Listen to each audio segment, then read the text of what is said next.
Hello and welcome to a brand new Arseblog Arsecast right here on arseblog.com. How are you? Hope you're well. Hope everyone in your orbit is doing okay, keeping well, keeping healthy, safe and sound of body and mind. It can be tough going, so wherever you are and whatever you're doing and whoever you're with, I hope everyone is doing okay. It helps, I suppose, if you're listening to this, that Arsenal win football games. That's always nice. It helps alleviate some of the other stresses and strains and everything else. You know, you can say, look, it's only a game. In the grand scheme of things, there are more important things in the world. Of course there are, of course. But, you know, it does affect your mood when you support a football club and the football club that you support doesn't do as well as you would like it to do. So when it starts to do better than it was doing, if not still as well as you would like it to do, it just makes life a little bit better. And I think we could all use whatever makes life a little bit better at this moment in time. What was I going to say? I don't know. I don't have a great deal to say in the opening part of this particular podcast because we're going into an FA Cup weekend. We've got 2 games in a few days against Southampton. I don't know how you feel about these things, these sort of double headers when you play a team in a cup and in the league, or in the old days. Remember when you play a team in the cup and you draw and there'd be a replay and there'd be a number of replays. I remember when I was growing up, there was maybe 4 games in a row against Liverpool in the FA Cup. This season, of course, there are no replays because of everything else that's going on and what have you. But back then, you didn't just have one replay and then penalties. It was a replay and then another replay and another replay. I think we played Liverpool 4 times. Could have been 1980. I remember listening to those games on the radio as a 9 or 10-year-old, thereabouts anyway. And Leeds as well at some point in the 90s. Did we play Leeds a load of times in one go? And perhaps Sheffield Wednesday, I can't remember. But anyway, it doesn't tend to happen as much these days, but we do have 2 games coming up against Southampton, Saturday and Tuesday. So towards the end, I will talk a little bit about the team that we might pick for the FA Cup game, given that we are going to need to rotate, and there are reasons why we want to do that, not just to keep players fresh, but to try and get some players back towards some kind of form / match fitness / effectiveness or whatever it might be. So we'll do that towards the end of the podcast, but we might as well just crack on into this. And it's been an interesting few weeks for Arsenal. We're going to talk about that, the games we've won, some of the positives, some of the players that have come through. But I thought we might talk about something a little non-Arsenal first with my guest today. He is the football correspondent for CBS. It's James Benge. Hello, James. Hi, Andrew. How you doing? I'm all right, thanks.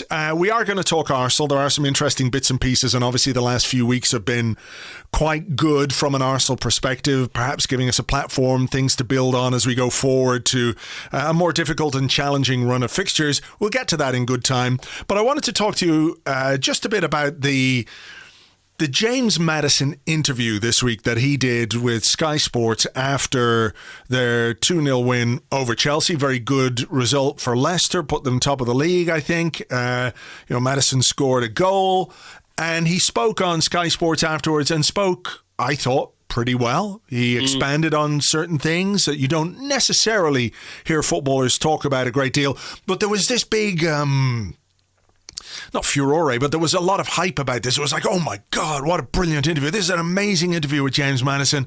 And I'm not saying he didn't speak well, and I'm not saying it wasn't interesting, but my contention is that it was highlighted because in general, post-match interviews with footballers are paint by numbers, very bland, say, answer the questions. Yeah, it's a game of 2 halves. Yeah, well, the ball came in and hit it in the back of the net. That kind of stuff. That they're in comparison to all the stuff that we normally get, this stood out, not because it was super brilliant in its own right, but because it was just a lot better than all the usual crap. Oh, I completely agree. I mean, I think the big thing for me is he told us things that we didn't know. And then, we actually got a degree of understanding of how Leicester had gone about winning a football match. And this, I really want to emphasise, none of this is criticising the interviewers in these situations, because it's hard. And we can sort of address why. But I mean, what I liked about it was I got an understanding of how Leicester had gone about winning a football match, which when you think about it, that is the whole purpose of these flash interviews after the game, especially the ones for broadcasters that kind of, run straight after during the match analysis. We want to know what Leicester got right, and, talking about how they'd worked specifically on short corners and how they'd worked on their system, what they'd be in possession and out of possession. That was something that, that stood out to me as something we don't get, that it doesn't really make any sense not to get. I think there's such, across the football landscape, there's such a hesitancy to actually talk about the game that is being played. And I think that is why we kind of end up gravitating towards some quite bland and quite consistent lines of questioning about everything but the way in which the sport gets played, which I don't really enjoy anymore. I think I want to shout him out before I forget. My former colleague, Art de Roche at The Athletic, is really good in press conferences at doing the same thing, asking questions about football. So often it's not about that. And I think what was exciting was Maddison addressed this without fear of giving away tactical insights, without fear of, revealing his plan, Rodgers' plans to the next opponent. And he just sort of told us things we'd like to know.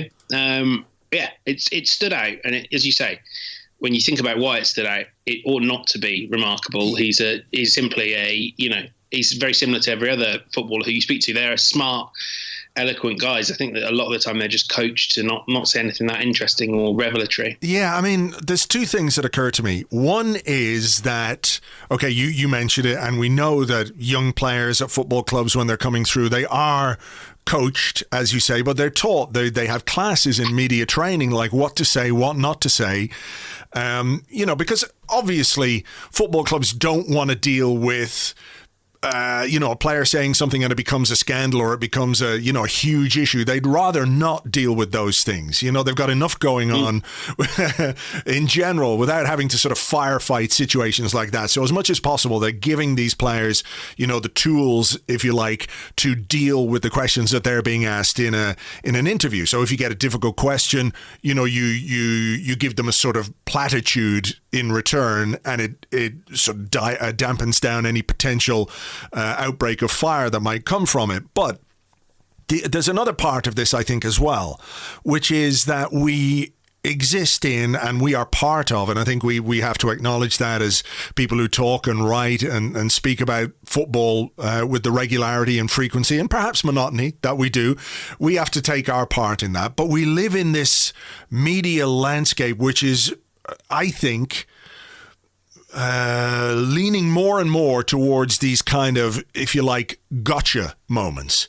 So one little slip and you become a meme.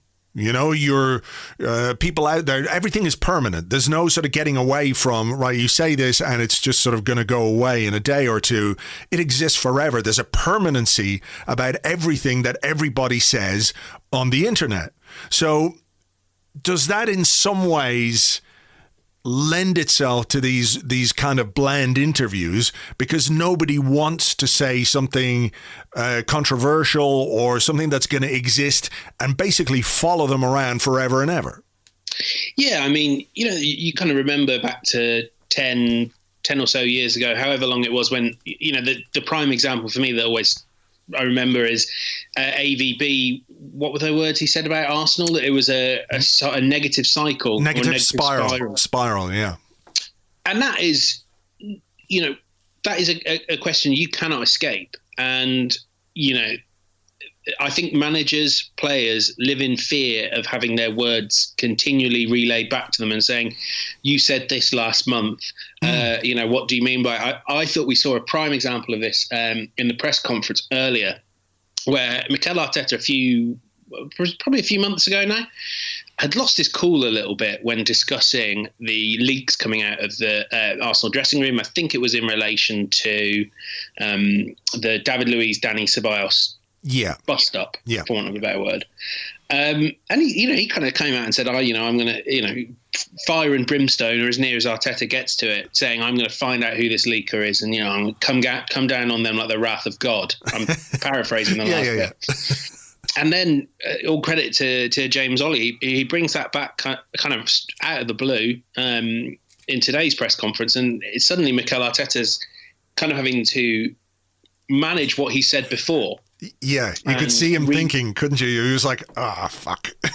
And exactly. And no one wants to be putting that much, effort into press conferences. They'd rather be, straight batting transfer questions and, offering platitudes to outgoing players. I think there's a real fear of your words coming back to haunt you. And you find this when you interview players as well, that, it's pretty rare now to have a conversation with people and not at least agree to let them see some copy beforehand. I must admit, I've done that and I don't like doing that, but it's the game we play.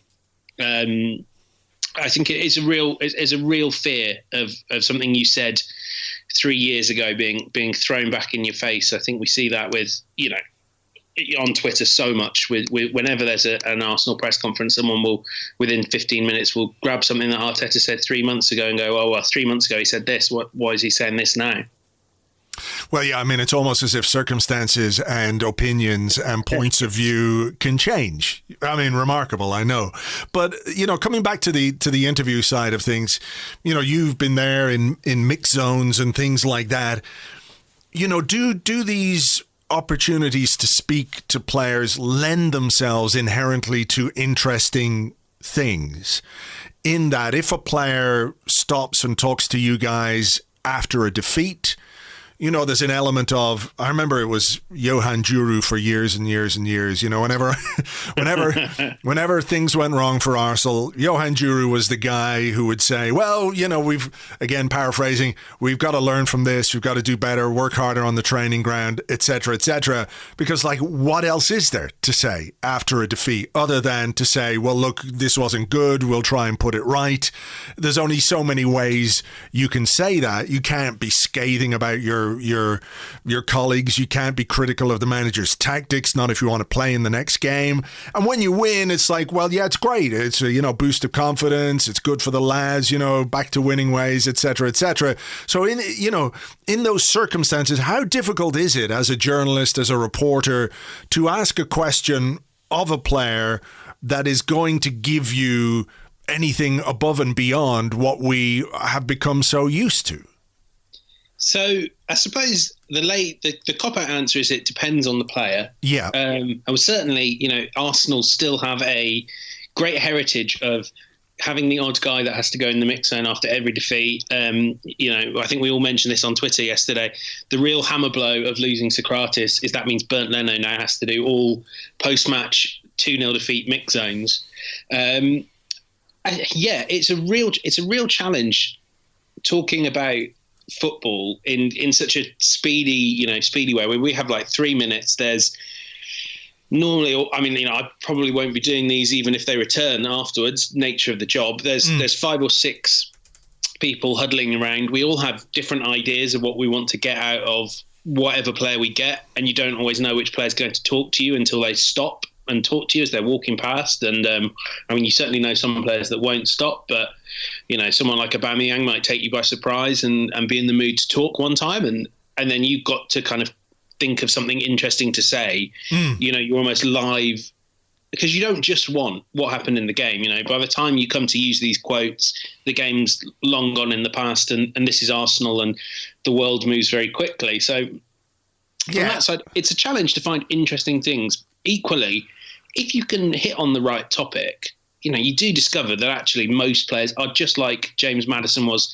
the other night. I remember really well talking to David Luiz after a 0-0 against Burnley last season, and it was either just after Mari had signed, or it was so close to signing that everyone in the club was talking openly about it. And we spent a good 4 or 5 minutes chatting about Flamengo and, how Mari had got on, and Jorge Jesus, and how Luis would help Mari when he arrived.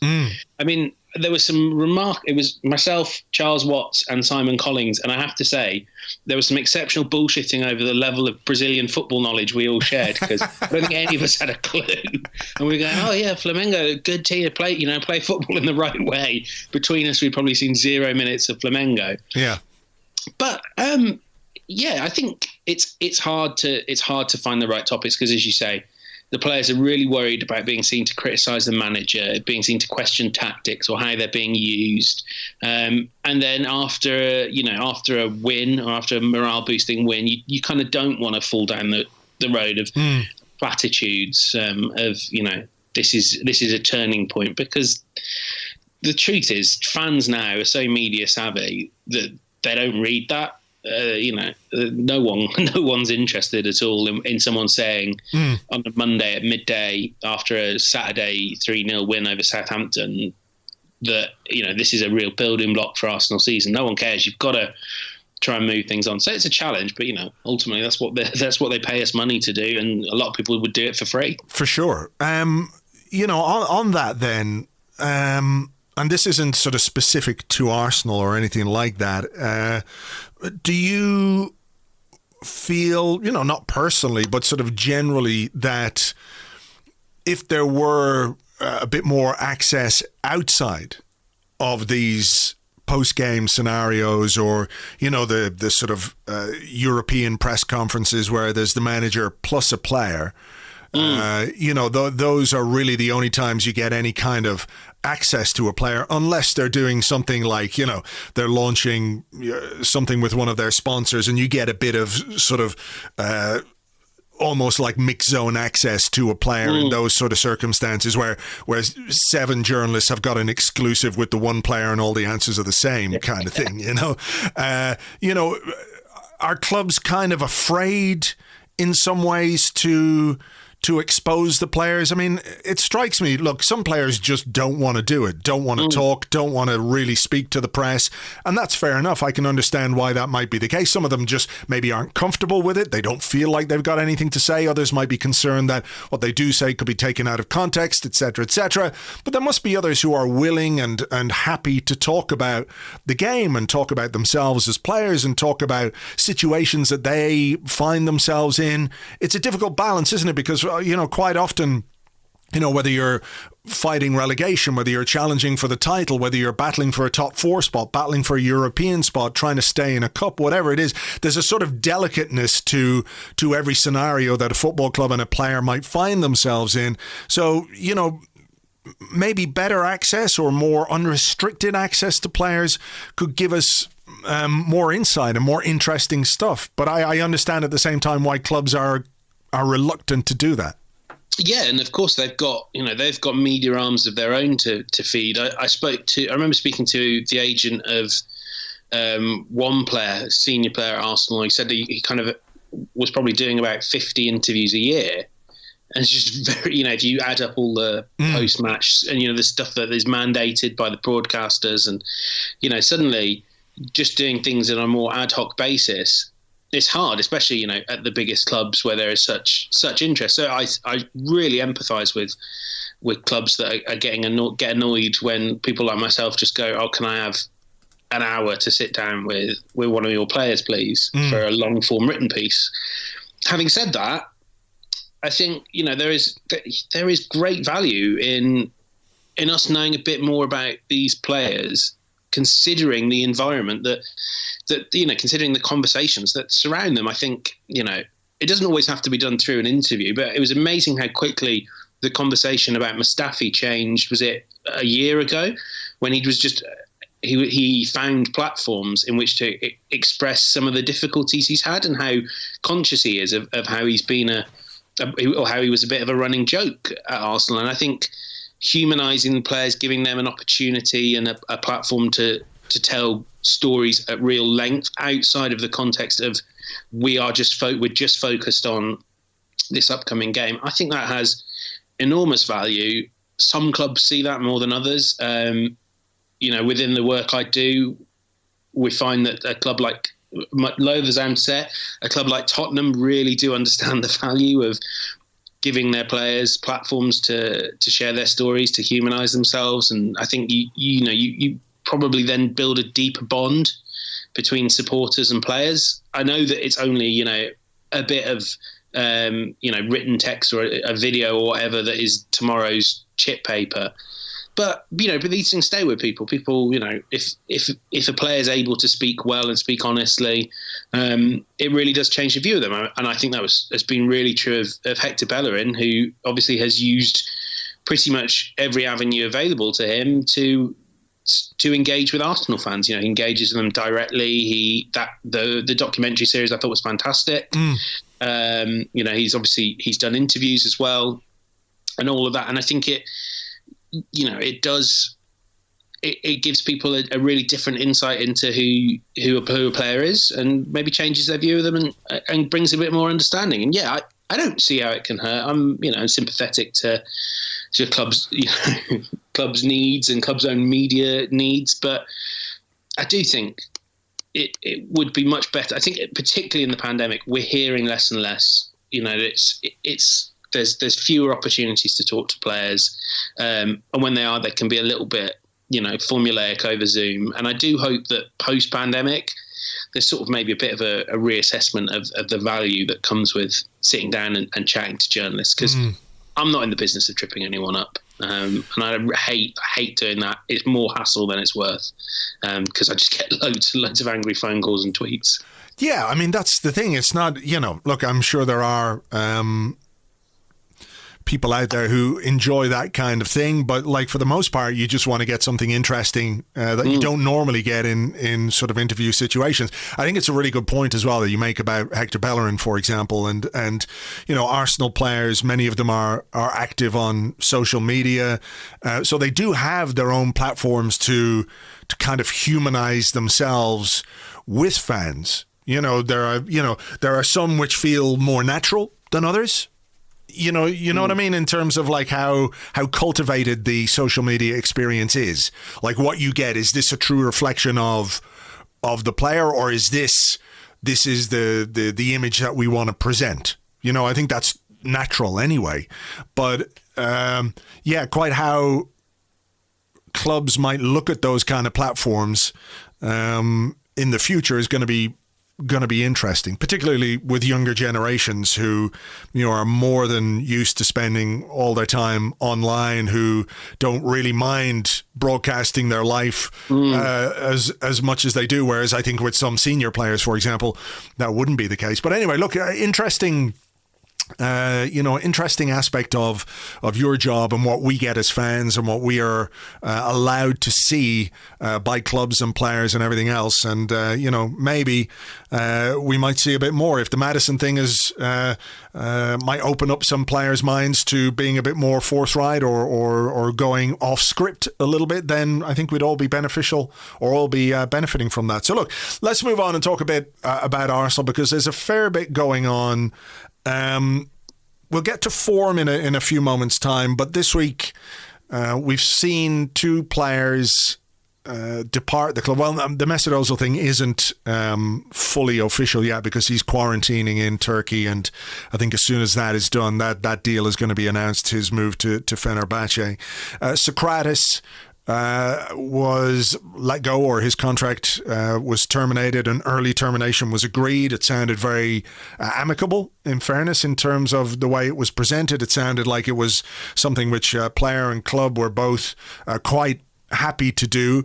When it comes to trimming the squad, which has been a big part of what we need to do, how have you viewed the work that has been done so far this month? I mean, you don't want to get carried away because, with two of those senior players, Arsenal have paid them. I can't confirm how much of what they were owed they paid them, but they've basically paid them to go away. Yeah, I mean, they would have had to pay them anyway, though. I mean, I see that angle. It's like, okay, we used to let players go for free. Now we're actively paying them to go away, which is one way of looking at it. The other way of looking at it is, of course, we would have had to pay them until June anyway. So whether there are any savings or not, I'm not really sure. I don't know that we can say with any certainty that we've, got ourselves a bargain. We've knocked off £1 million here or there because of an early termination or because we're paying them a lump sum. Maybe there is, but, we would have had to pay them anyway. Yeah, indeed. I think if nothing else, set that to one side. You've got a squad that you can kind of manage a little bit and that is about the right size. It still feels a bit big. especially in central defence. I think if those defenders were consistently fit, you would look at it and go, oh, that's still much too many. I'm looking at the squad now. It's 6 centre-backs. That feels like at least one too many. And you've got Tierney that can drop in. And I think ideally maybe you'd want to swap one of those out for a left-back. It was interesting that Arteta said, well, we might look at a new left-back, but we might be fine anyway. We've got Ainsley and Cedric and Bukayo. I think it's been... I was more impressed with the Saliba and Kolasinac deals in terms of getting them done quickly, because we knew there would be a market for those two players. I think, whether Saliba is better off in France or England, we don't know yet, but he's playing regularly, and that's the most important thing. I think one of the fears was that if you send someone like Saliba to the Championship and they're at a team like Norwich and they make a slow start, suddenly, the pressure of promotion, and we saw this with Nketiah, the pressure of promotion is such that you go, I'm sorry, Arsenal, we don't have the time to develop Saliba for you. We've got to play our senior pros. And Nice are going to play him week in, week out, and I think that's the key thing. So I think it's been a good job, well done. I think there's important to not get carried away that most of these players are not exactly recouping big fees, but it's also just clearing the deck of things, things that Edu and Arteta don't need to worry about and can focus on other things. Edu can focus on incomings and rebalancing the squad, and Arteta can do a bit more coaching without having to, man manage the players he wants there in the short, medium and long term. So I think credit to them that it's 3 weeks, there's still 10 days left of the window, and it's pretty much all done in terms of outgoings from the sounds of it. Certainly I've been told that Mustafi, pretty much everything's on the cards. He may even stay beyond the summer, but we'll see about that. What? He might do. Nothing has been ruled out, is what I would say. But I don't. Right. So, he's open to it. I think, I don't think it will happen, but it's not been ruled out. Wow, it should be. To be fair, it should be, because look, he's not playing. He's not even making the squad. So, it's about knowing when. What's the old Kenny Rogers song? Got to know when to hold them, know when to fold them. The gambit. That before kind of thing. This gets sort of aggregated into all hell, it's still overwhelmingly likely that he will leave as a free agent. But what I'm saying is he's not been told that's what's he's not been told. Sure, okay. And there haven't been the concerted efforts to move him on in January that there have been with other players, because I think he did address this in his press conference last week. Arteta, he was asked about Mustafi, and I think what he's looking at is he's got Gabriel, he's got Pablo Mari, he's got Rob Holding, he's got David Luiz, he's got Callum Chambers, who he spoke well about today in his press conference, but who hasn't really played a great deal since his cruciate ligament injury. May play in the FA Cup this weekend, who knows, but maybe Mustafi is a kind of insurance, because look, Luiz could end up getting a suspension or an injury, and Pablo Mari is a little bit injury prone as far as we can see. He came in, did well, but he has had some significant spells out with injury since he joined. I don't think he's got into double figures yet in appearances, So, he could be a sort of insurance policy centre half between now and the end of the season. It'd be mad if he stayed. It would just be crazy. I can't believe that, but it would be really weird. It would. This is Arsenal. Yeah. Okay, so let's talk a little bit about... actually, I had a question there about Edu that I was going to ask you, because, we're looking at this squad and we're looking at is firefighting the right way? Look, they're cleaning up a mess. They are cleaning up a mess. And I'm not really sort of apportioning any kind of blame here in terms of how we got to where we are. Let's just accept that's where we are, and it's a mess that needs to be cleaned up. Sanyehi was let go. And at the time, there's obviously a very close association between Sanyehi and Edu and Kia Joorabchian, over whom there were many questions about, his proximity to the boardroom, if you like, to the executive level of the club. So in some ways, I think we're asking one of the guys who made the mess to kind of tidy up the mess a bit. I'm not saying jury's out, but he really does have quite a lot to prove, I think, to sort of distance himself from the situation that we found ourselves in and to show that he is somebody who is capable of putting in place a strategy to build this squad to where it needs to be. Trim the fat, trim some of the players who just aren't quite going to do it, replace them with better players who can take the team forward as well. I mean, where do you stand on that situation? I mean, do you think Edu might consider himself a little bit fortunate to be where he is without being damned by that association previously? If not by fans, by the ownership at least. It's an interesting situation to consider. It is a really hard one, and I think that the truth for Edu is this. His whatever signings he makes in the future, the Jarabchan thing will not go away until Willian goes away. Without wishing to put too blunt a point on it, that is the sort of.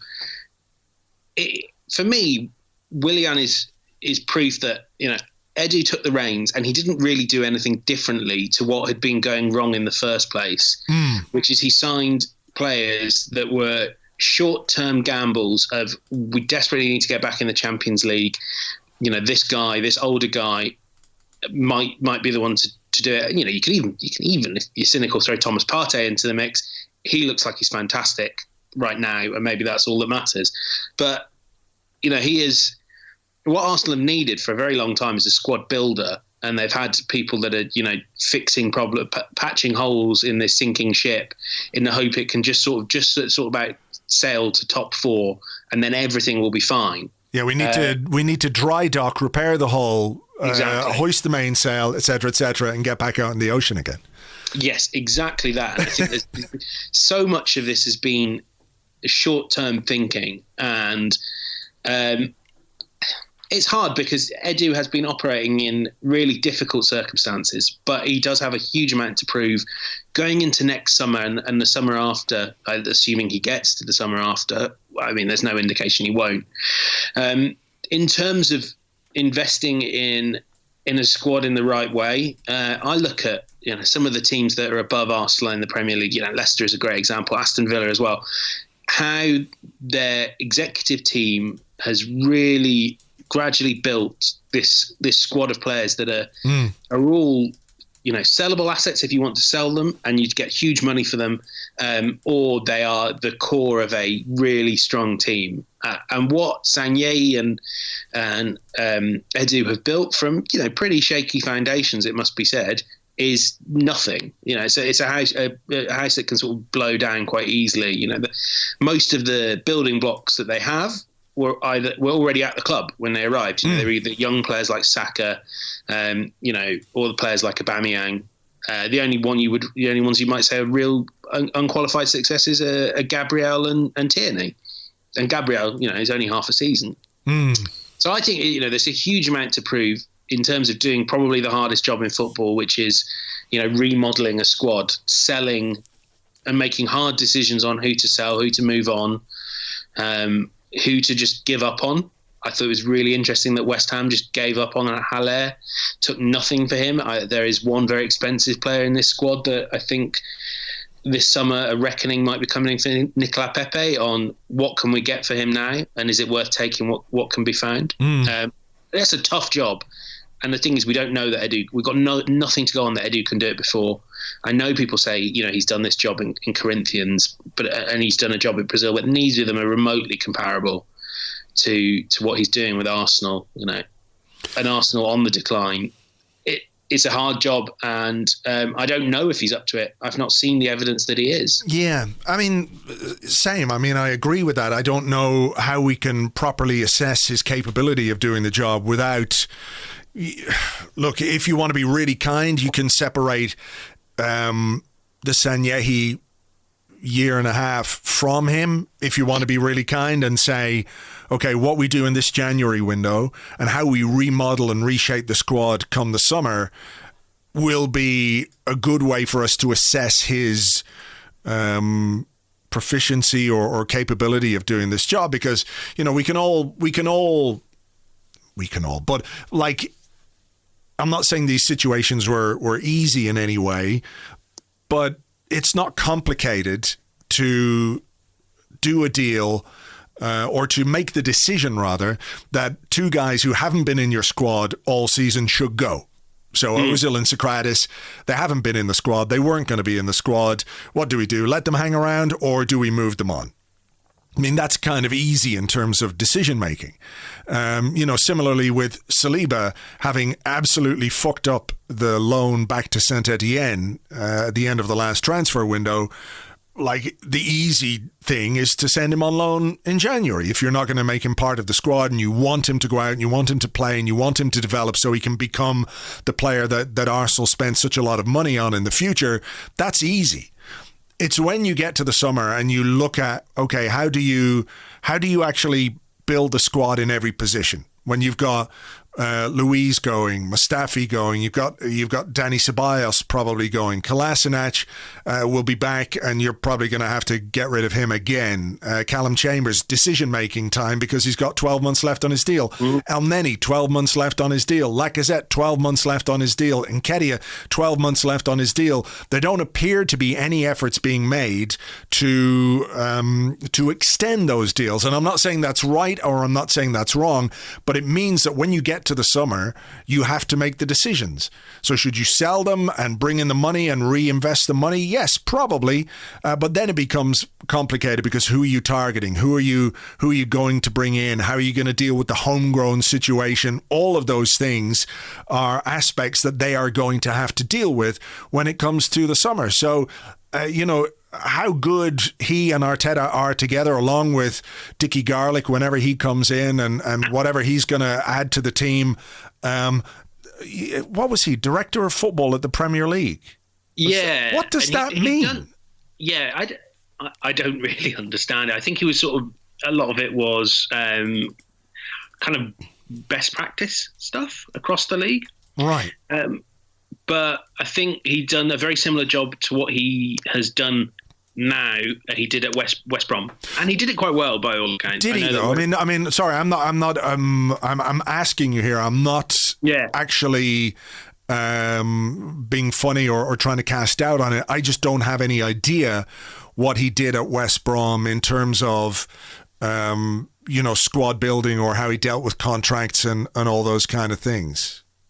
It's always it's very different at a club like West Brom because there you have to, you're basically, as a contracts manager, you're making sure you retain the flexibility of getting relegated. And that, if you get relegated, that's not the contract manager's fault.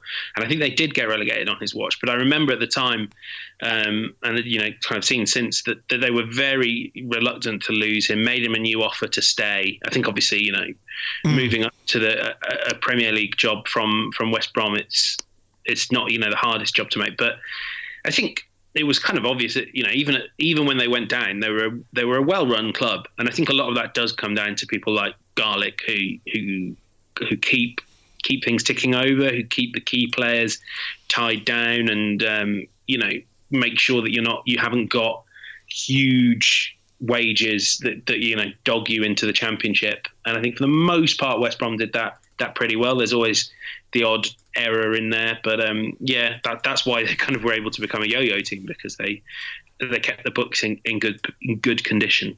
Right. So, So look, summer will be the time when we can make, despite whatever reservations we may each have, personally, individually, about how good he could be or how capable he is of doing what is, I think you've said, a very difficult job. And I think everyone can acknowledge it's a difficult job because we put ourselves in positions which are really difficult to manage.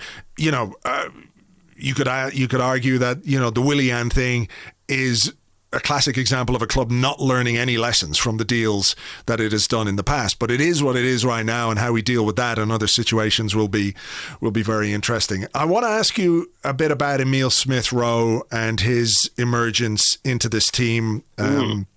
I know he's a player that you like, and you've spoken about his talent and potential in the past.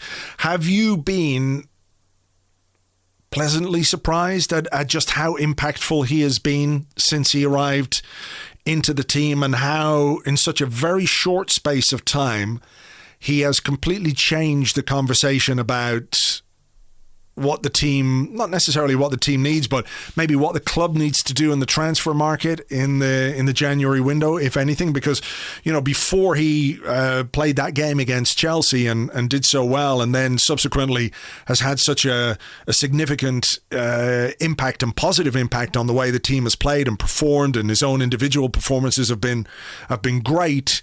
Everybody was looking at January as a time for Arsenal to address the creative midfield issue in the market.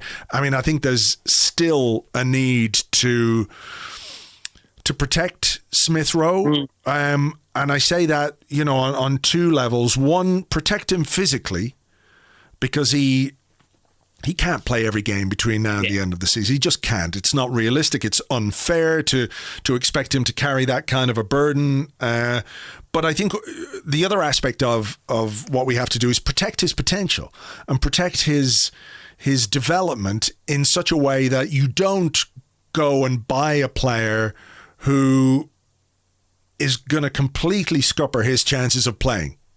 So it's a tricky one. It's a balancing act. You know, find a player who can come in and compete with him, but let's not put a gigantic wall in the way of his path to first team football. Yeah, I mean, just on the first bit. So as you say, I'm a real fan of Emile's. I've tracked his career for a while, interviewed him a few times. I was stunned that he managed to make a success out of this. This is not a criticism. Well, no, it is a criticism of Arteta. Arteta threw him in at the deep end. It was very much I've got nothing else here. And I don't think Arteta was at risk of getting sacked there, but I think he was at risk of running out of ideas and it becoming impossible to keep him around. And through Smith Rowe in at the deep end, and he was fantastic and has largely been very good to excellent ever since. I knew the talent was there, and I think everyone that'd seen him knew that the talent was there. But it's a tough position to play. I know he relishes the responsibility of a whole team's game being in his hands, and he works, he presses like nobody's business. I mean, the whole conversation of, Arsenal have needed a number 10 all along. Well, yeah, that's true, but they need a number 10 that works off the ball. And he and Martinelli, they instigate that press. And you saw Lacazette was pressing with more intensity. Aubameyang does it. I mean, Saka would do it anyway. And suddenly it's a snapping animal at the head of the attack, and I think that's great. It's a really hard. It's a great challenge, but it is a challenge how you manage Smith Rowe both over the next 6 months and longer term, because he's a good player already, but as you say, he's not ready. If there's 30 games left, you would want him to play between 15 and 20 as a starter, I would say. So, and then next season, you probably still don't know if he's ready to be your long-term starting number 10 or starting, as one of the 2/8s. And that's going to be a challenge in terms of not squashing his potential and never finding out because you bought Ødegaard or Sabitzer or Buendia or whoever. It sounds like the Ødegaard deal may be a really shrewd one in terms of he's also young, so you're not going to end up if the worst comes to the worst and Smith Rowe doesn't make it, well, hopefully at least you've developed another top quality young talent, ideally one you don't send back to Real Madrid after 6 months, but we shall see on that. I think right now, the most valuable thing for him is being able to focus purely on things on the pitch. I know that there'll be talk about we've got to reward this guy for his improved form. We've got to give him a new long-term contract. From what I've heard, there's no intention from Smith Rowe to sit down until the end of the season. And that's solely so he can focus on football. I think when the conversations happen, they will pretty quickly lead to a new contract. Although Kevin De Bruyne will be 31 by the time Smith Rowe's contract Stop it. But yeah, he will. You know, he's a smart guy who will not rush into things and will not, you know, kind of allow his head to be turned by contract negotiations when Arsenal need him to be fully focused. He's great. I think he's a real advertisement for what Hale End does with players. He worked so hard, and they encouraged him to work so hard on his pressing. He's always had the creative gifts. He's always been able to beat players with his dribbling and with his passing. But, you know, the last few years he has worked really hard to become what you need to be to play that position in the modern world. And, you know, he's great. And everyone at the club, I think, is over the moon that he's come in as the solution. And, yeah, saved them having to just get absolutely fleeced in the January window by just with a desperate need for a 10. They can do this in a smart way. You know, you need to get someone, but they don't have to be someone that starts every game. If it's a Denis Suarez, a fit maybe one, a little bit better than Denis Suarez, a fit one, someone that just steps in every once in a while.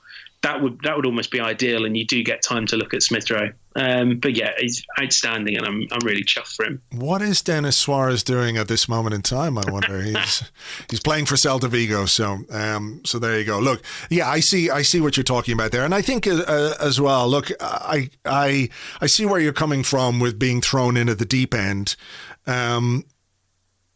I suppose playing devil's advocate just a little bit, there was, you know, the fitness issue that he had for most of the season, which meant he wasn't available, which meant he couldn't play in the Europa League group stages too much, you know, games in which he probably could have flourished and shown that he was ready to make the step up to first team football as and when he was needed. And I think as well, we have to acknowledge, you know, sometimes shit can just line up for a player in that, look, Willian has been terrible. Nicolas Pepe hasn't been much better.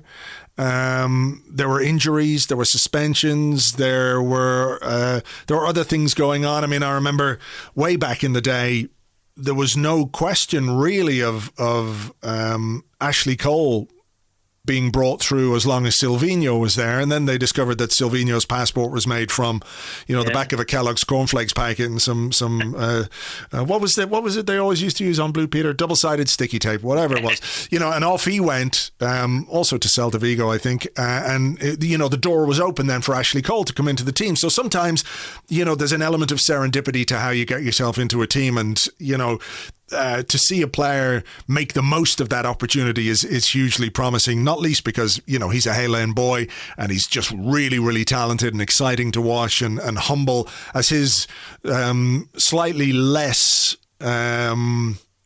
what's the word, eloquent post-match interview the other night showed, if we're comparing to James Maddison. It was a 7 out of 10, wasn't it? Yeah, he was. He was 7. Yeah, look, he did fine. He's young, he's really nervous. I don't know that he's done one of those before on Sky with, you know, the voice in his ears and Jamie Carragher and Gary Neville firing questions at him. I thought he did really well, and it was nice to see a young player who's so humble and appreciative of his chance. So long may it continue. Final question. I've just on that, I have to say, it's not the weirdest interview he's ever done, because you remember when we were out in Washington for the tour? Yes. And were you at there was a fan event at the campus they were staying at, and after much pleading and prodding, Arsenal agreed to let me talk to Smith Rowe on the condition that we did it kind of as a walk and talk. Right. So we were walking through the back of this Washington hotel, through the kitchens, and pretty much everywhere that Arsenal could take their squad. Like Goodfellas, like that scene when they're coming into the nightclub in Goodfellas. Yeah, there's me here just asking Emile, how's the injury? How good's it to be back? As he's like, what is this guy?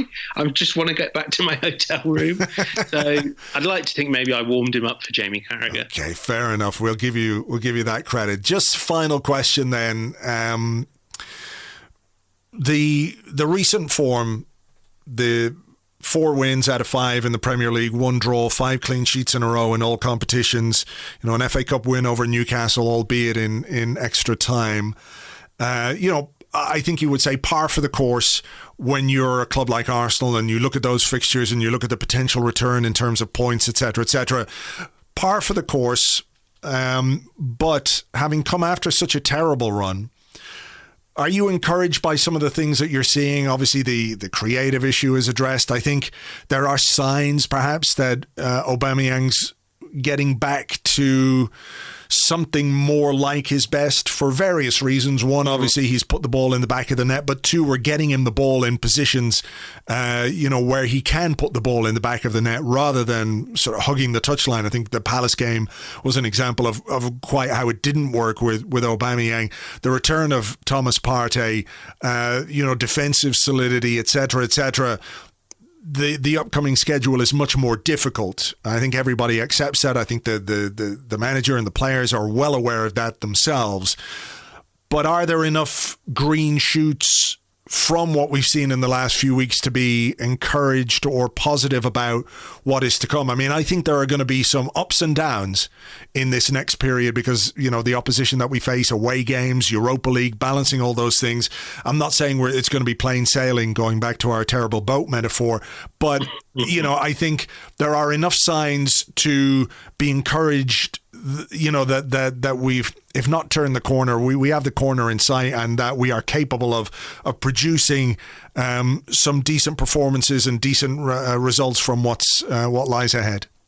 Yeah, I think the two things that I'm really encouraged by, and you're right that there's going to be tough moments in the coming month or so.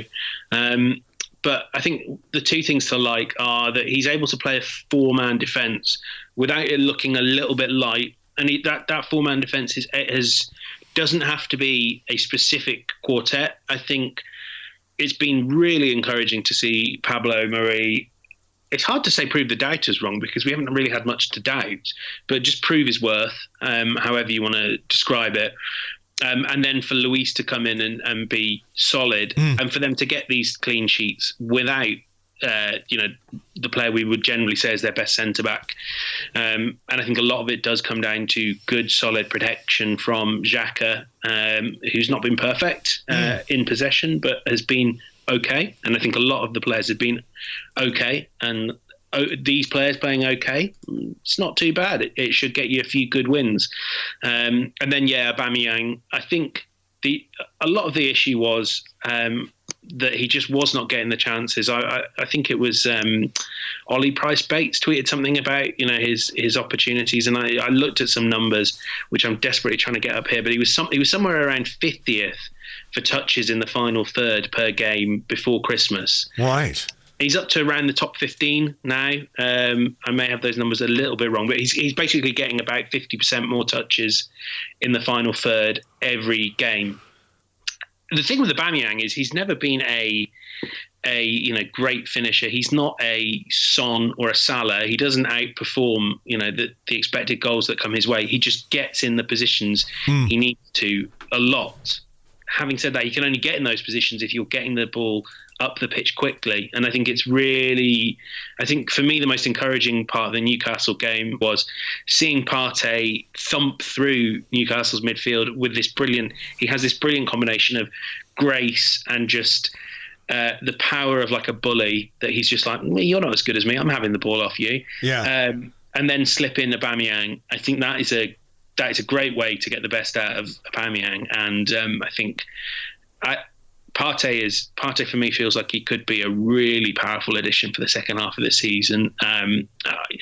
We all get overexcited, don't we, when we see new signings? But I'm a bit giddy about Partey. He makes me giggle in a silly way because there are games where he's so much better than everyone else in that midfield, especially against Newcastle. His players were just bouncing off him, and it's not just the power thing, which feels like a reductive stereotype. It's that it's real quality to go alongside that. And I think having that in the midfield, that's something they've not had in a very long time. Well, I'm looking forward to seeing more of him for sure. And, if he can raise the level of those around him in midfield or dovetail with midfielders who perhaps have felt imperfect in terms of their partnerships with one another, if you can find the right partner in there, it will certainly help. You know, a properly functioning central midfield is really key to a consistent team. You know, it doesn't solve all the problems, but a lack of consistency is certainly one of the issues that we've had. So hopefully he can do that. Right, look, we better leave it there, James. I look forward to your Twitter mentions tomorrow when this comes out, when all the Arsenal aggregators say Shkodran Mustafi set for a new Arsenal deal in brackets at James Benge. So good luck with that. Yeah, I'm regretting that already. Listen, pleasure as always to talk to you, and we'll catch up with you soon. My pleasure. Thank you. Thank you to James. You can find him on Twitter. He is at James Benge, and doing his thing for CBS. Now, 2 games in 3 days against Southampton means 2 away games as well, means that Mikel Arteta is going to have to rotate his squad, and it is an interesting one. Obviously, our record in the FA Cup over the last number of years has been fantastic. It's a tournament in which we have excelled. It was a big part of the success of last season. It made up for how poor the league season was, and look, winning a trophy is a great achievement.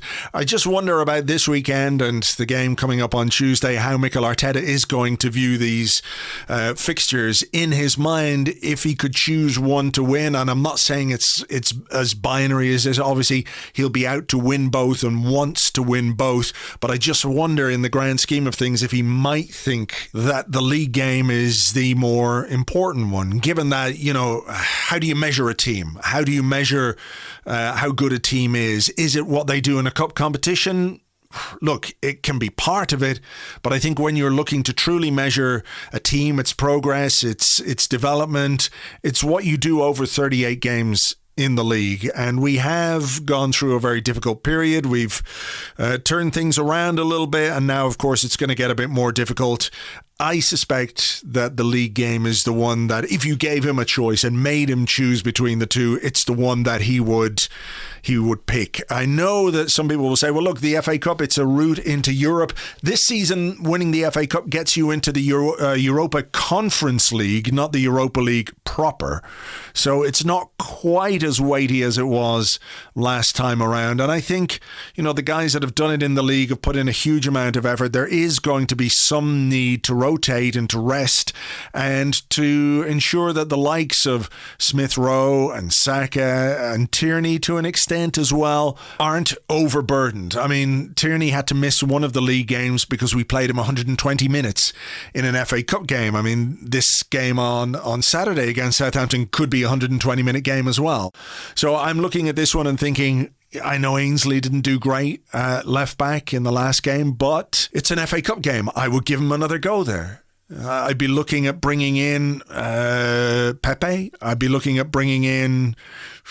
I don't like it. I said this on the Arsecast Extra on Monday, but there is a need to extract some kind of value from Willian. I don't really want to see Willian, but I can understand why, if he's picked on Saturday, he will be picked, because we need to get the most out of the squad that we have, and players in bad form aren't going to turn around the bad form unless they get a chance to play. So look, I accept it's not really a solution that anybody is particularly fond of, but if it happens on Saturday, there are reasons for it. You know, Gabriel could come back in at the back. I don't think we'd be playing Runarsson in goal. Thomas Partey, do you give him another 60 minutes? Do you drop him out and leave him on the bench to give him a few more minutes, because he is going to be so important in the league? My point overall is I think there is going to be a fair amount of rotation for the team on Saturday, which isn't to say that Arteta isn't taking the FA Cup seriously. I'm sure he does want to win the game, but he's also cognizant of the fact that we've got a league game in the same place in 3 days' time, so he's going to have to rest some players, simple as that. So we'll wait and see what happens. It's a relatively early kickoff on Saturday, I think. I have to look this up. I think it's a 12:30 kickoff. Arsenal.com, not Arseblog.com for the fixtures. So it is 12:15 on Saturday. It seems like an absolute age since we played a game that early, actually. Yeah, normally our games are afternoon or evening. It seems like that's been the case for most of this season anyway, so that's a little bit of a change.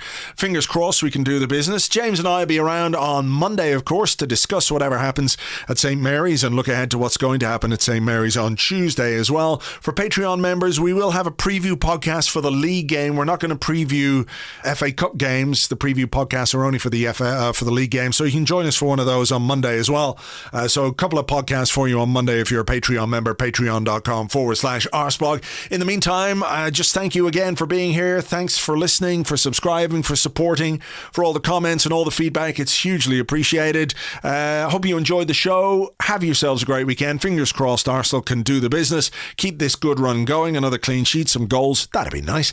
Make our weekend good, please, if you wouldn't mind, Arsenal. We'll catch you on the Arsecast Extra on Monday. So until then, take it easy. Cheers. Bye-bye.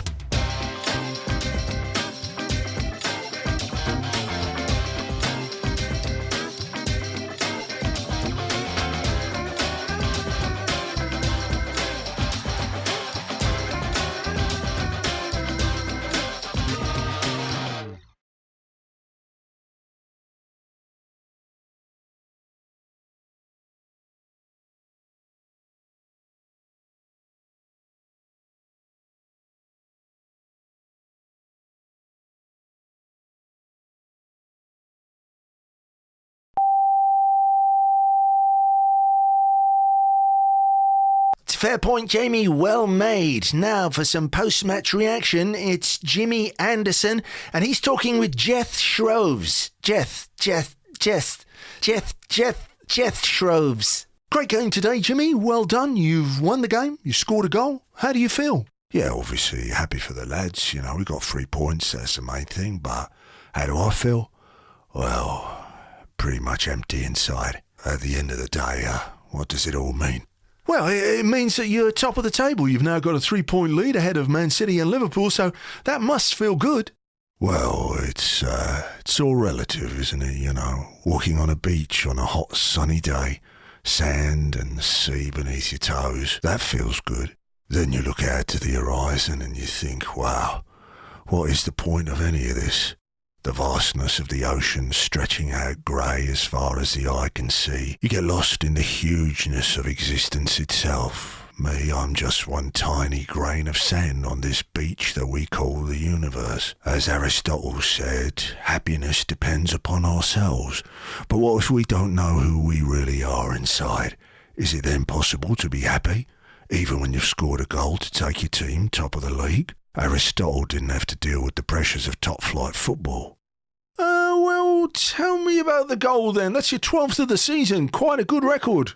Yeah, well, great work down the right by Dave, and I hit the ball first time and there it was in the back of the net. Jimmy, thank you for your time. Thank you, Jeff. Jeff. Jeff.